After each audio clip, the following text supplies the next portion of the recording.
ওই যে দূর আকাশের উপরে যেটা দেখাচ্ছে না, এটি হচ্ছে স্কাই ব্রিজ। এখানে স্কাই ব্রিজ অবস্থিত সমুদ্রপৃষ্ঠ থেকে মেবি 14,000 ফিট উপরে। আমি আছি মালয়েশিয়ার লাঙ্কাওয়েতে। Beautiful area of Langkawi. মূলত এটি একটি দ্বীপ। দ্বীপের মাঝে গড়ে ওঠা এই প্রাকৃতিক সৌন্দর্য ঘেরা লাঙ্কাওয়ে।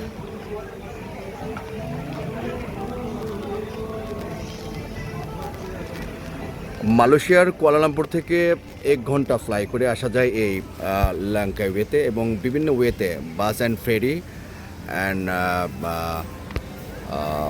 ট্রেন বাস এবং ট্রেন যেটা করেই আসা হোক, কিন্তু ফেরি লাগবে। এটা সাগরের ঠিক মাঝখানে।